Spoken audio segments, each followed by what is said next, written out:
خدا مسیح میں میرے عزیزو، میں آپ کو خدا مسیح کے بابرکت پیارے نام میں اسلام پیش کرتا ہوں۔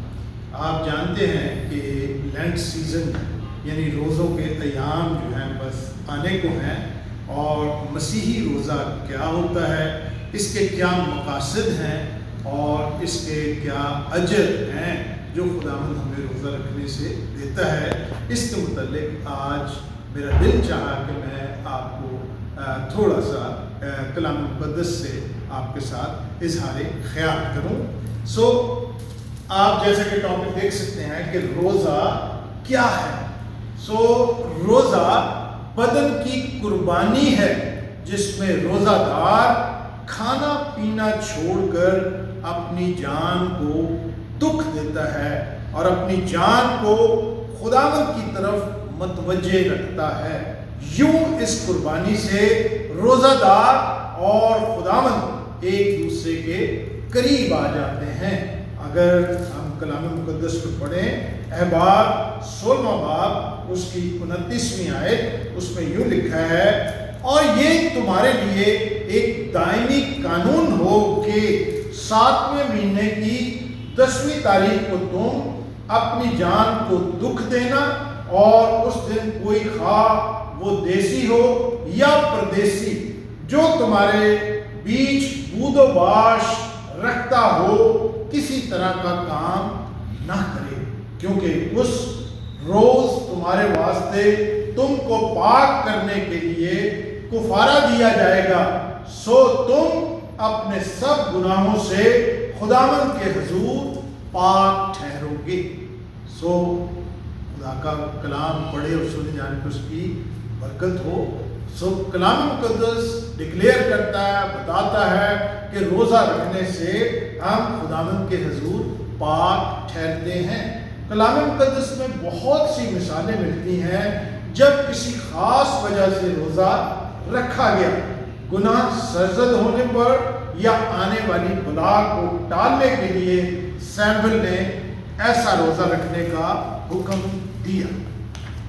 اس کے علاوہ آپ دیکھ سکتے ہیں کلام مقدس میں پہلا سیموئیل 7واں باب اس کی 6 آیت کلام مقدس میں یوں لکھا ہے، سو وہ مصفا میں فراہم ہوئے اور پانی بھر کر خداوند کے آگے انڈیلا اور اس دن روزہ رکھا، اور وہاں کہنے لگے کہ ہم نے خداوند کا گناہ کیا ہے، اور سیموئیل مصفا میں بنی اسرائیل کی عدالت کرتا تھا۔ اپنے گناہوں سے معافی کے لیے بھی کلام مقدس بتاتا ہے کہ لوگوں نے روزہ رکھا۔ اور روزہ کے مقاصد کیا ہوتے ہیں؟ روزہ ماتم کا اظہار بھی تھا، یہ آپ پڑھ سکتے ہیں پہلا سیموئیل اس کا 31واں باب اس کی 13ویں آیت، اور دوسرا سیموئیل اس کا پہلا باب اس کی 12ویں آیت۔ اس کے علاوہ روزہ توبہ کا نشان بھی ہے۔ توبہ کے نشان کے تعلق سے ریفرنس آپ دیکھ سکتے ہیں پہلا سیموئیل 7واں باب اس کی 6 آیت۔ اور روزہ فروختن ہونے کی علامت بھی ہے، اور کلام مقدس میں اس کے لیے آپ حوالہ دیکھ سکتے ہیں عزرا 8واں باب 21ویں آیت، اور زبور 69 10ویں آیت، یعنی زبور 69 اور ورس نمبر 10۔ بعض مرتبہ یہ اپنے آپ کو سزا دینے کے مترادف تھا۔ احبار 16واں باب اس کی 29ویں آیت۔ اور یاد رکھیں، خدا کی مدد اور ہدایت حاصل کرنے کے لیے بھی روزہ رکھا جاتا تھا، یعنی خدا کی مدد بھی اور اس کی ہدایت کو حاصل کرنے کے لیے روزے کا حصول جو تھا وہ کیا جاتا تھا۔ اس کو آپ پڑھ سکتے ہیں خروج 34واں باب اور اس کی 28ویں آیت۔ اور یاد رکھیں، روزے دوسرے لوگوں کے لیے بھی رکھے جاتے تھے، جس طرح ہم اپنی زندگی میں دیکھ سکتے ہیں، ہمارا عزیز کوئی رشتہ دار، بہن، بھائی، کوئی بھی اگر کسی بری لت میں مبتلا ہو گیا ہے، ہم اس کے لیے روزہ رکھ کر دعا کر سکتے ہیں۔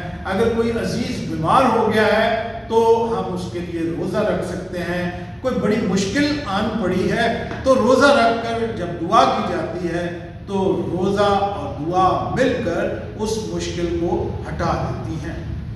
اس کے لیے حوالہ آپ دیکھ سکتے ہیں عزرا 10واں باب اس کی 6 آیت اور اسی طرح آستر 4 باب 15 سے 17 آیت.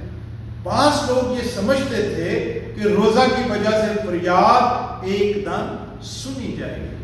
اس وقت کے لوگوں کا پرانے عہد نامے میں ہم دیکھتے ہیں بڑا ایمان تھا کہ روزہ رکھ کر دعا کی جائے گی تو وہ فوراً سنی جائے گی. اس کے لیے آپ یسایہ 58واں باب جو ہے آپ اس کے لیے پڑھ سکتے ہیں کہ لوگوں کا ایمان تھا کہ روزہ کی وجہ سے فریاد ایک دم سنی جائے گی. یاد رکھیں بزرگ موسیٰ نے اور بزرگ ایلیا نے بھی روزے رکھے.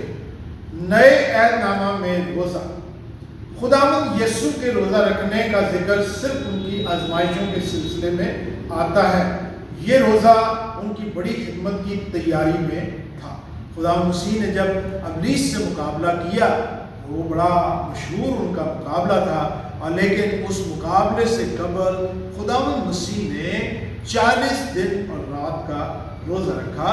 اس کو آپ پڑھ سکتے ہیں متی رسول کی معرفت لکھی گئی انجیل اس کا 4 باب اور اس کی 1 سے 4 آیت میں. خداوند یسوع نے بتایا کہ ان کے پیروکار روزہ رکھیں گے اور یہ تعلیم دی کہ روزہ انسان کو دکھانے کے لیے نہیں بلکہ خدا کے لیے رکھا جائے. اس کو آپ پڑھ سکتے ہیں متی رسول کی معرفت لکھی گئی انجیل اس کا 6 باب اور اس کی 16 سے 18 آیت. جب ان سے پوچھا گیا کہ ان کے شاگرد روزہ کیوں نہیں رکھتے جبکہ یوحنا بپتسمہ دینے والے کے شاگرد اور فریسی روزہ رکھتے ہیں تو انہوں نے جواب دیا کیا براتی جب تک دلہا ان کے ساتھ ہے روزہ رکھتے ہیں؟ لیکن وہ وقت آئے گا جب وہ روزہ رکھیں گے. اس کا حوالہ آپ نوٹ کر لیجئے متی رسول کی معرفت لکھی گئی انجیل اس کا 9واں باب اس کی 14 سے 17 آیت اور مرکز رسول کی معرفت لکھی گئی انجیل 2 باب 18 سے 22 آیت. اسی طرح لوکا رسول کی معرفت لکھی گئی انجیل اس کا 5واں باب اس کی 33 سے 39 آیت. یاد رکھیں حقیقی روزہ ایک ایسی قربانی ہے جس میں قربانی دینے والا اور قربانی لینے والا دونوں قریب آ جاتے ہیں. اور روزے کا اجر کیا ہوتا ہے اس کا بدلہ کیا ہوتا ہے کلام مقدس میں لکھا ہے متی رسول کی معرفت لکھی گئی انجیل 6 باب 18 آیت تاکہ آدمی نہیں بلکہ تیرا باپ جو پوشیدگی میں ہے تجھے روزہ دار جانے. اس صورت میں تیرا باپ جو پوشیدگی میں دیکھتا ہے تجھے بدلہ دے گا. اور دوسرا اس کا اجر میں بتاتا ہوں تیری آواز عالم بالا پر سنی جائے گی تیری روشنی صبح کی مانند پھوٹ نکلے گی تیری صحت کی ترقی جلد ظاہر ہوگی تیری صداقت تیری حراول خداوند کا جلال تیرا چنڈاول ہوگا تیرا نور تاریکی میں چمکے گا تیری تیرگی دوپہر کی مانند ہوگی خداوند سدا تیری رہنمائی کرے گا اور خشک سالی میں تجھے سیر کرے گا تیری ہڈیوں کو قوت بخشے گا تو سراب باغ کی مانند اور اس چشمے کی مانند ہوگا جس کا پانی کم نہ ہوگا. اس کو آپ یسایہ 58 باب میں آپ اس کو مطالعہ اس کا کر سکتے ہیں. سو میرے عزیزوں روزوں کے ایام قریب ہیں اپنے دلوں کو روزوں کے لیے تیار کریں خداوند سے توبہ کیجئے اور اپنی مناجات کو روزہ کے ساتھ اگر خداوند کے سامنے پیش کریں گے تو میرا ایمان ہے کہ خداوند آپ کی دعا کو ضرور قبول کرے گا اور آپ کی زندگی میں میری زندگی میں ہم سب کی زندگی میں جو پہاڑ ہوگا وہ ہٹ جائے گا کیونکہ روزہ ہماری دعا کو مضبوط اور قوت والا بنا دیتا ہے. God bless you.